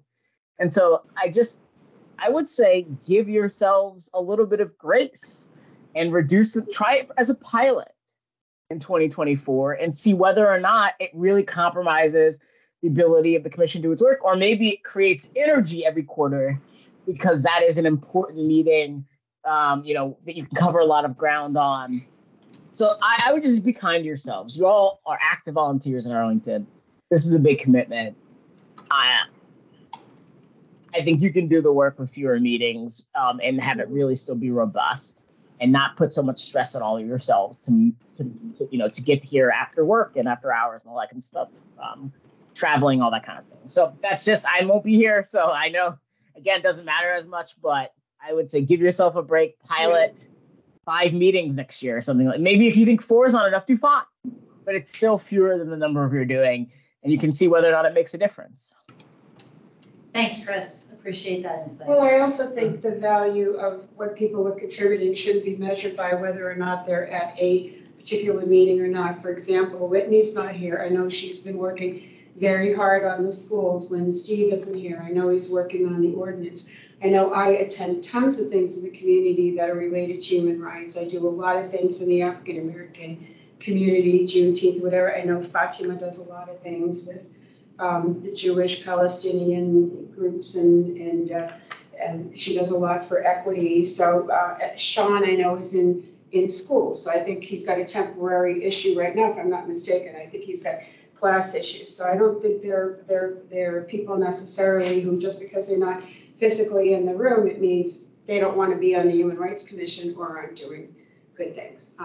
But I do think that when I look at the number of things that come my way from different organizations, things that happen on a Thursday, it's like the list is this long. And then when I look at any type of meeting or conflict on a Monday, it's practically non-existent. I might have an Arlington Sister City Association meeting every once in a while on a Monday. So I'm thinking part of it is just, maybe exploring, trying another day or surveying the members to see if another day would be better. That hasn't been the case for me. If I've missed this year, I'm going to Africa, and these are all COVID vacations too, things that get pushed off. And I'm sure I'm not the only person who has things that got pushed off into this year, and now that things opened up. How about if we send out a poll and just ask people, what works best for you, and then, Like a Google poll or I something? think that might increase. Anybody have the capability to do that? Do you have the capability to do that? I know, I can't say I'm the best techie, I'm not the best at these things, but I think there's there's something like SurveyMonkey. I was gonna say MailChimp, but that's for a different. Yes, please. Can we table this until next month and see if we can get clarification from the county attorney on what's possible? Yeah. And if she says absolutely not, can't have informal meetings, even if they're noticed, then we can't have Zoom meetings. And if she says to do, then maybe we can do a hybrid thing. Yeah. I do think that a hybrid meeting is difficult to engage people who are on by Zoom or Teams. I mean, so I'm just thinking, maybe we have 4 meetings in person a year and 3 or 4 meetings by Zoom that are not formal meetings, and we invite the public to them or whatever, but there's no business that's attached to those or separate. But I think we need clarification whether we could do that. Yeah. Anna, can you just one second, can you take that action item to check with county attorney? Can we get a written response that we can circulate to this group before the November meeting? Yes. So that we can then come back to it and talk about it. I think we can. I think we can, send out the poll concurrently. I mean, I just realized I could do a doodle poll if I just have all of the names and email addresses. Yeah. It's a snap. I can do it in like 10 minutes. Why don't you include the questions of what is your preferred weekday, Okay. right, for the Let meeting? me write these down. Preferred day Okay, and preferred number of day. annual meetings. Those 2 questions, and then you can present back the data to us. Okay. In November. All right. Or well, maybe I'll just send, can I just send, if I get it before I can? Yeah, it's great. Well, or what I could do is just put everybody on the list and everybody will get notification whenever people respond, as people If you could respond. get a report, because I think we should. You prefer that, okay. Anonymize it. You can Okay. That'd be great. So thank you for taking that action item. Right. Okay, Roland, do you have a question? Yeah, a quick question. Are we looking at doing this for 2024?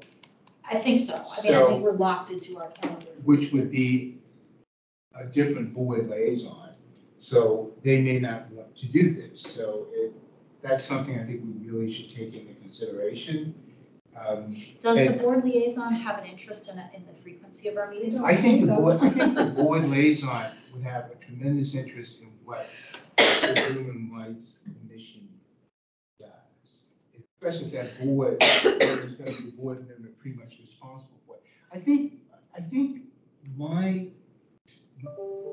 my concern is that how this is going to look to the public, because here it is, you have the major commission in the county that deals with human rights, deals with everything from discrimination on the basis of race and age and sex and income and everything else, and has a broad mandate pretty much under the statute.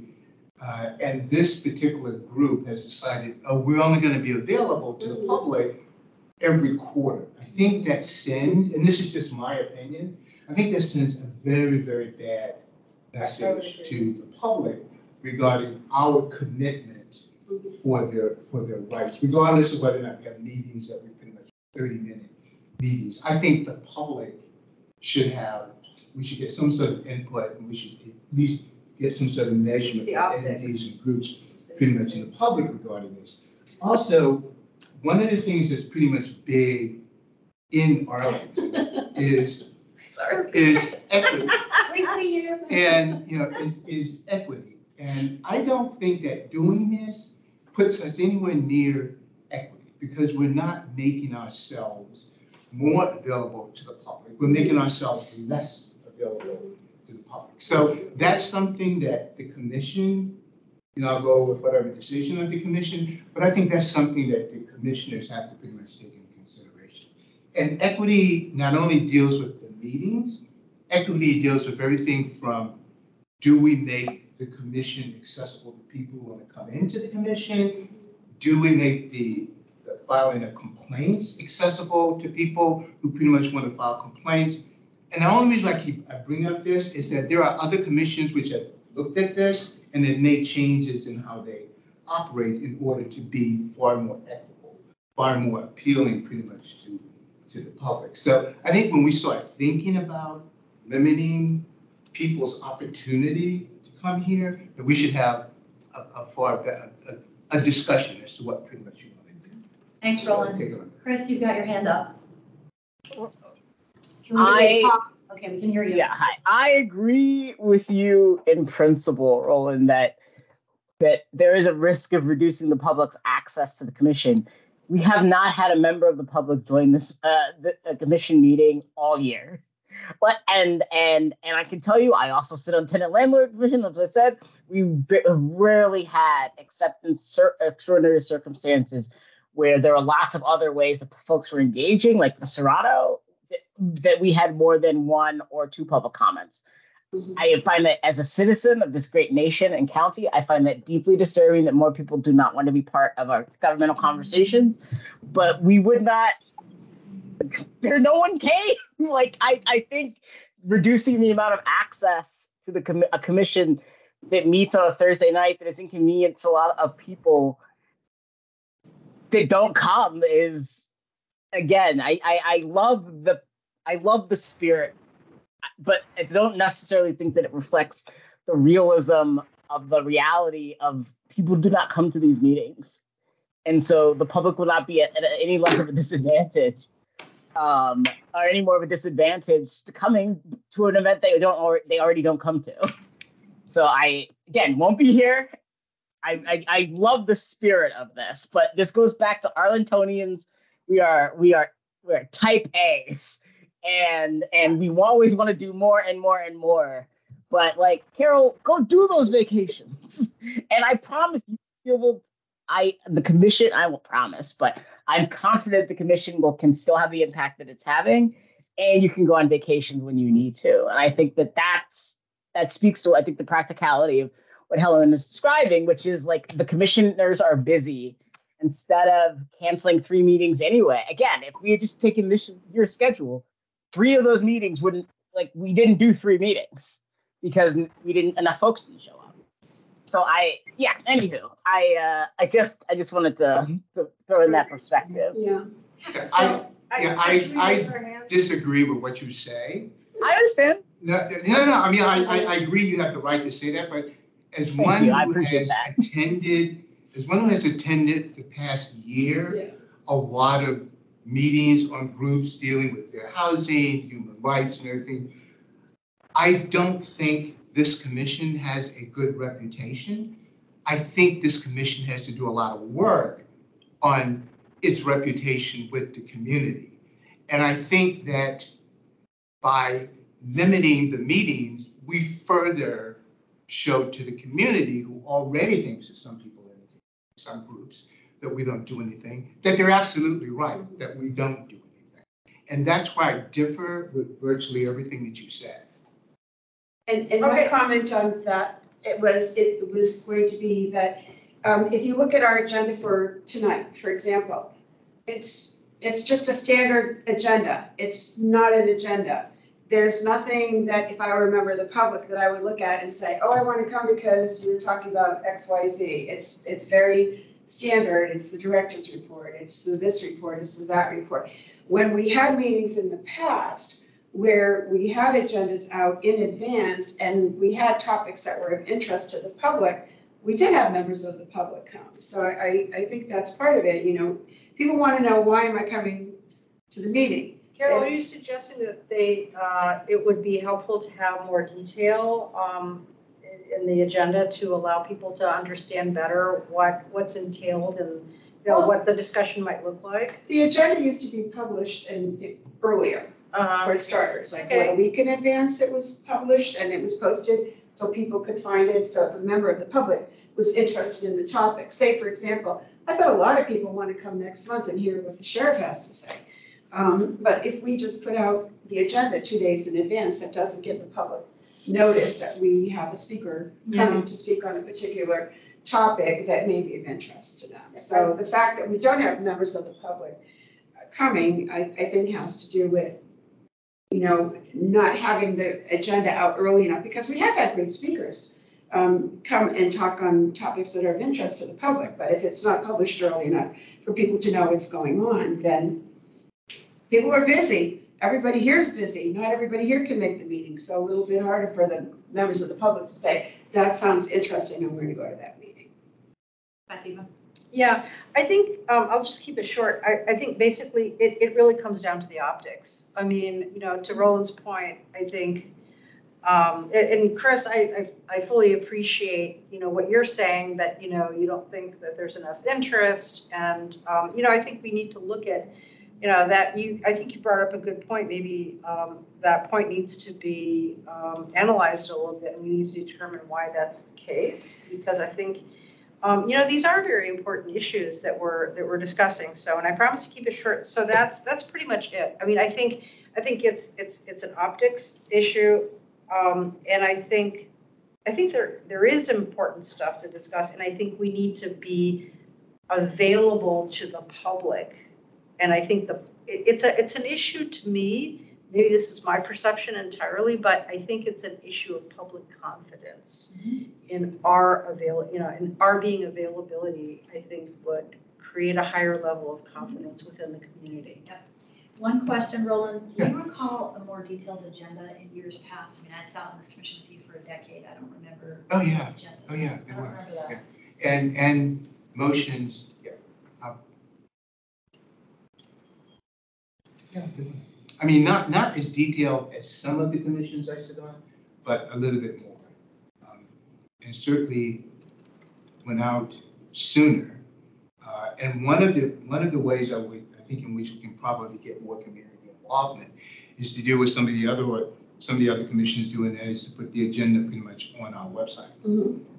Because then public can go in and they can see pretty much what is there. The agenda, Feedback.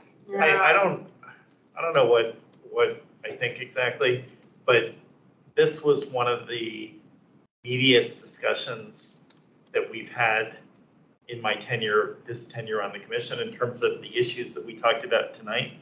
If we had put out an agenda that everybody out there saw, I'm pretty sure no one would have been interested in coming, as opposed to maybe next month, a non-meaty agenda with the sheriff talking about human rights. Somebody might come. So it's a little bit like, I don't think it's the detail of the agenda that is gonna attract people to come to the commission. And frankly, I understand that that's an important, it would probably behoove us if we could figure out how to attract the public to these meetings, because then it'll help us get the word out of what we're doing or what we're trying to do.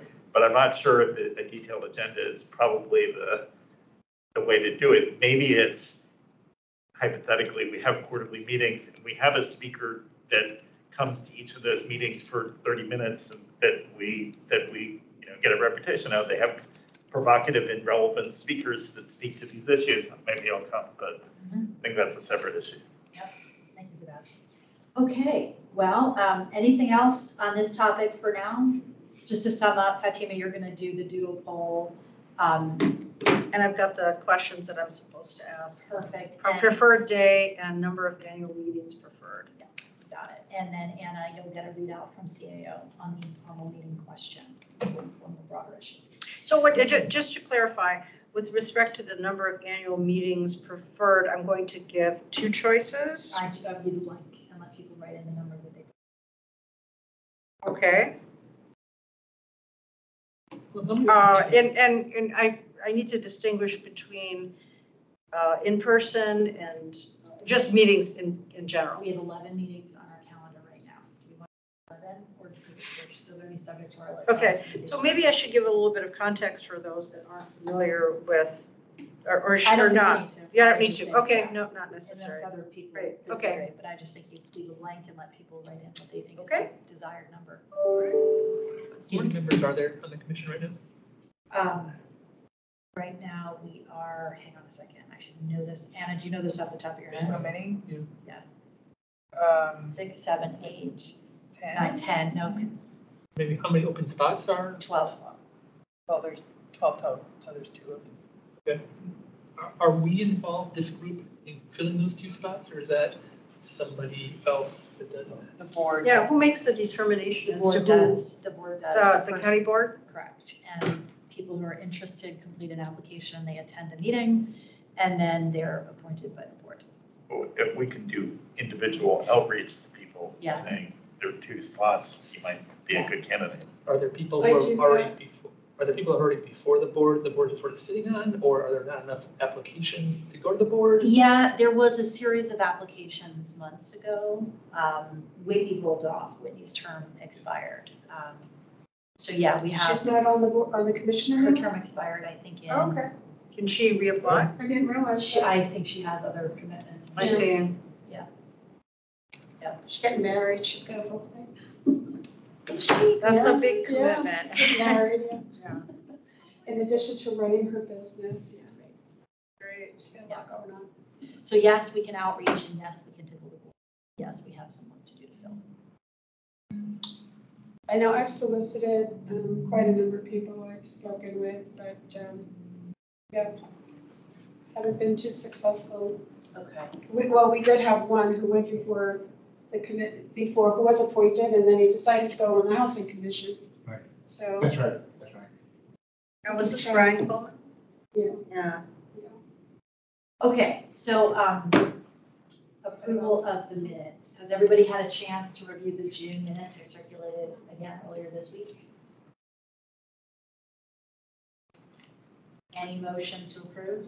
So moved. Any opposed? Okay, all in favor? Okay, minutes are approved. No public comment. Anna, Executive Director's report. We do have one extension. We had a case that's going to expire, but there was a witness that was unavailable to us because of the extended leave they were on. They're coming back, and we want to interview that person before we finish. We need to approve that.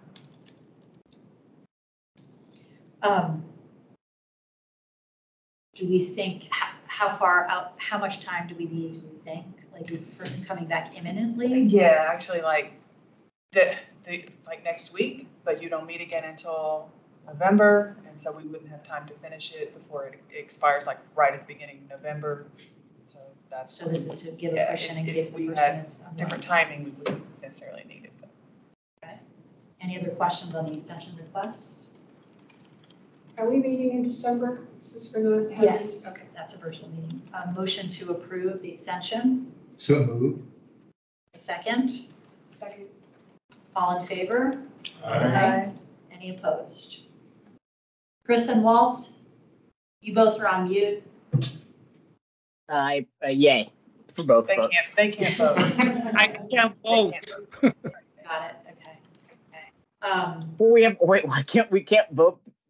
Sorry, why? Why can't, don't we have quorum in the room? That's Yeah, true. no, we don't, we're on camera. I don't think so. So is the rule that you can't vote if That's you're, what we were just trying to figure out. virtually- I thought we could. That's why we need clarification. Okay. No, My that- understanding is Yeah, you I cannot. In On any as- vote. We will get clarification on that. I mean, I don't, I Motion mean, passes unanimously with your vote or Exactly. without your vote, but we'll Yeah. try. no, this is a relevant point. The Tenant Landlord Commission has never followed that rule. If there's quorum in the room, virtual commissioners can vote and participate. Yeah. So As far as I knew, that wasn't the case, Chris. I mean, this goes back to, anyway, it doesn't matter. Chris, that was my operating assumption again as well, but we'll get CAO in and help us decode some of this as we explore the art of possible. But the important thing is disapproved. Yeah, it's approved. All right, Anna sent around statistical reports about 10 days ago. Any questions on those and on those stats? None? I want to thank you, Anna, by the way, for coming to all of our meetings and taking time out of your personal life to be here for us. Thank you. Oh, well, thank you. I do have one more update for you. Yeah. Yes, please. We have a new person, a new investigator starting next month. So we're very, very, very, very happy about that. Is that a new position or a replacement? It is a position that's been vacant for a long time. Mhm. It's not a new FTE, but it's one that was reclassified as investigator. So Excellent. What's the total investigator number now? including me, that would be 3. I mean, three. 3. So are all your slots filled? Yes. Okay, member reports. Sean did not have an update on the equality task force, was his email to me earlier today. Anybody else Carol, any reports on the work you're doing? Want to share? Well, I know I gave a long update last time, so be quiet. I talked enough tonight. You're welcome to. Well, I continue to do a lot outside, okay, since you want to hear. Since you want to hear what I'm doing. So I continue to do a lot outside of the commission, which I think is important. Roland has convinced me to become a lifetime member of the NAACP. I'm just a regular, Oh, you did? a Oh, regular great. member, yeah. Yeah, and I've done work on the scholarship committee there, and I attend a lot of the activities. So since the last meeting, I went to the Green Valley Day.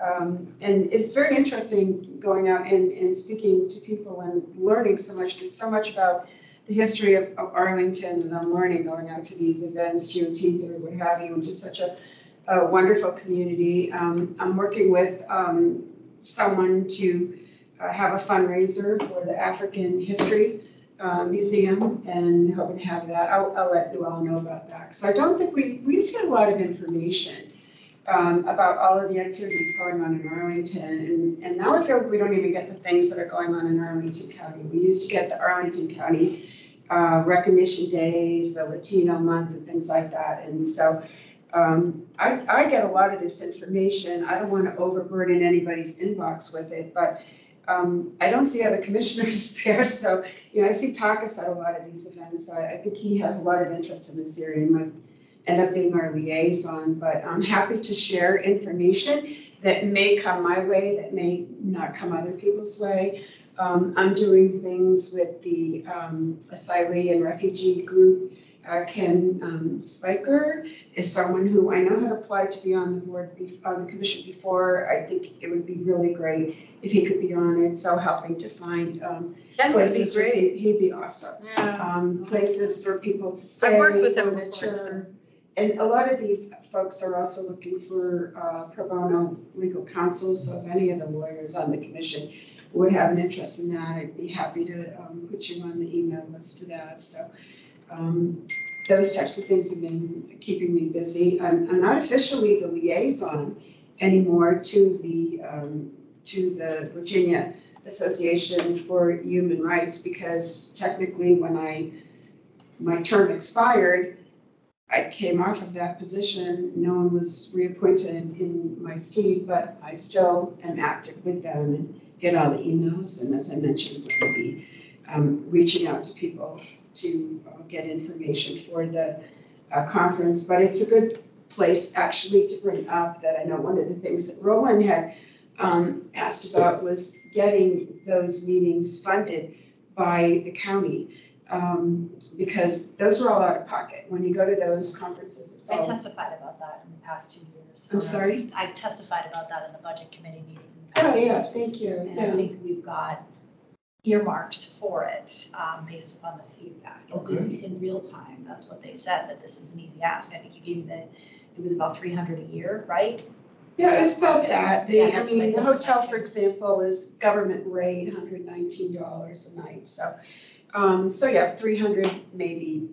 Well, that's for the cost out of pocket in addition to the membership dues, which it kind of fell by the wayside with COVID because we weren't having in-person meetings. So people stopped talking about that, quite honestly. But I'm happy to continue officially in that capacity. I've been doing it unofficially for, well, I guess since I came off the commission last July.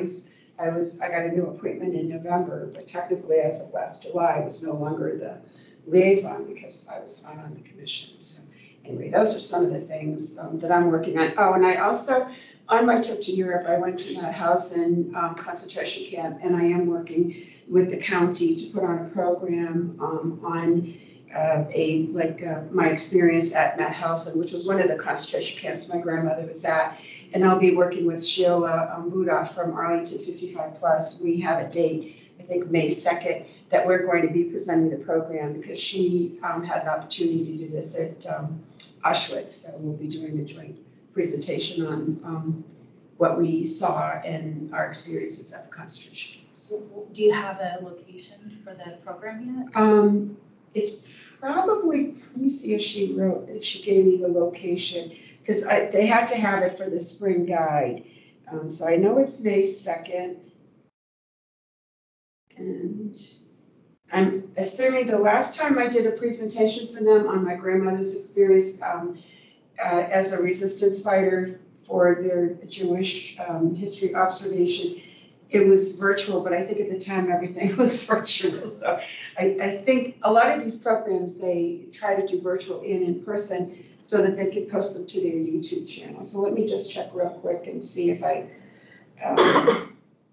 if she has a room for that yet. But that's wonderful, Carolyn, that's germane also to the work we do here. Anna, if there's a way in which we could leverage the county, when we do some of the outreach that the commission would put on, we would be able to advertise it through county channels. I wonder if. Yeah, we can share that. We can ask communications to help us with it. May 2nd, 3 to 4. And she picked that time because she wanted to have a time where it was going to avoid conflict with other programs. So, Carol, thank you for the update and for all your service. Yeah, you're welcome. Keep us posted on the May 2nd. That sounds wonderful. Thank you. Okay, any other member reports? Fatima, you do a lot of stuff outside of here. How much time do you have? Member reports, you mean stuff that I do outside of the commission? Gosh. Yeah, I don't know where to begin. As you might imagine, I think I've already pretty much gone through it, or I went through it, before we started the meeting. Is that, in the last few days, I've just, I've been talking to dozens of people on various, sides of the conflict, and people here, just trying to figure out the best way forward, trying to get away from conversations that assign blame, and sort of, really focus on the solution.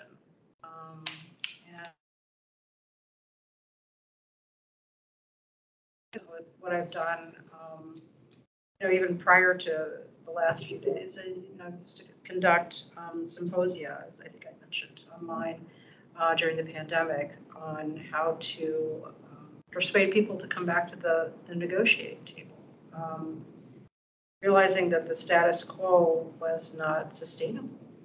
And so, that's it in a nutshell. I don't want to make anybody's eyes glaze over, and it's getting late. And I don't know about you, but I haven't had dinner. So I'm gonna leave it at that. I'm happy to go into more detail at another time to the extent that anyone is interested. That's pretty much it. Thank you so much for your service and for Thank you. Yeah.